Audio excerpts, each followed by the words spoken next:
Welcome to the Smartspace video about the SmartEdit content editing system. First, navigate to a Smartspace website and scroll to the bottom, and in the footer you'll find a small login link. Click on that link and it will take you to a secure login page where you'll just insert your login details, and this will just take you through a short login process. Eventually you'll see the SmartEdit toolbar at the top of the website. Your website should appear pretty much as normal. Apart from that, on the left you'll see some website editing links. Now this may vary depending on your status. You might just have one, or you might have two or three links there. In the second section here you'll have a home page button, which will always bring you back to the home page, or you'll have three admin pages, which will, when clicked, will just take you away from the website and into the specific admin page that it shows. So either the control panel, the database manager, or the global site details. Then further to the right are the icons for the content and configuration editing.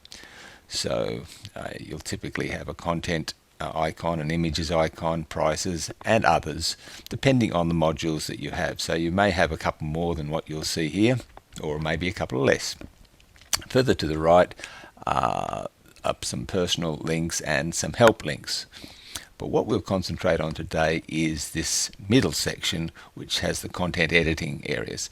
Now with this particular system, when you click on one of these links, a page will slide down and you'll be able to do your content editing within that overlay page. So I'll just click on the content overlay, and this brings up the content editor, and here we see our content categories. So these are the articles that will be appearing on the website. Just by clicking on any one of these, it will open up that particular category, and you'll be able to see all of the articles in that category. By clicking on one of the article listings, you'll see an action menu which appears on the left.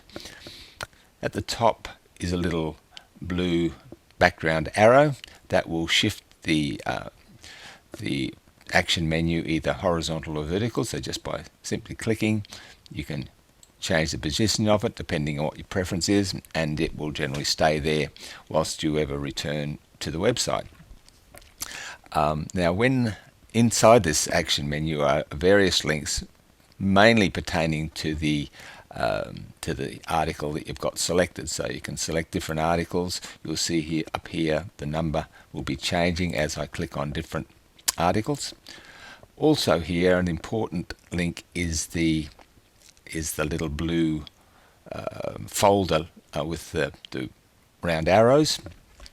That will return you to the listing here. So if you go away into another section, just say I click on that, which is being able to attach images, I can always just simply go straight back to the listing by clicking on that particular folder. That will bring you back to the listing. Up the top here are normally some links pertaining to that category. So usually you're able to add an article or whatever the item is that you're managing, and you can edit that particular section, in this case the content category.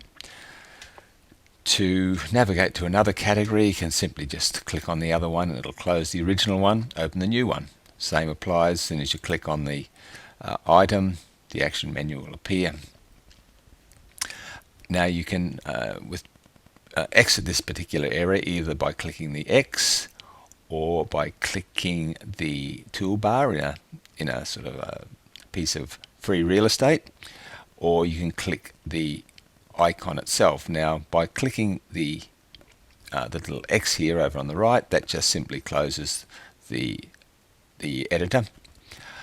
This one here closes the editor but leaves it in position. So if I were to click on this, it closes it up, but then going back to that particular icon that I was previously in, I can open it and it returns me to where I was at. So anything that you're editing or whatever is retained there, but just be aware that if you do happen to click that, you can't navigate away from this page to save that particular bit of content being opened. So again, I can just open it up. If I want to close it permanently, I just click this X here. it just closes it. I can easily open up another area, and the same applies. We've got listings here. We can navigate between each one just by clicking on it. If I want to reload a page after having done some editing, I can simply just click the live icon and it will close the editor and reopen the page. So anything that you've just saved will be reloaded into the system. So that's about it for the actual editor itself. But just looking a little bit further, we can edit any specific page of content easily by going to that piece of content. So in this case, let's just navigate to an article, and this may be, well, a product or something like that, any other bit of content that might be on your website. But in this case, as I said, it's an article. We just go to the pencil icon next to the main page header. So clicking on the pencil icon will open up the editor and go immediately to that piece of content. So you don't have to really navigate inside this area here. And from here, you can either use the saving tools here once you've edited, or you can switch to other tools here in the action menu. So I might want to add some links to the article. I might want to add some images, whatever. Go back to the editor. But just be aware that when you click on this, it will not save anything here which has been changed. So always make certain that you use the saving tools here, and they're repeated down the bottom here if you want to save. So again, last thing on this is just by closing it when the editor is open, you will get a message just asking you whether you want to save or not. If you do, make certain you just click the cancel and then use the save tools, or if you don't, you can just go OK and proceed to close. So that's about it for our Smart Edit overview. Look forward to other more specific videos on different aspects of the Smart Edit system. Thank you.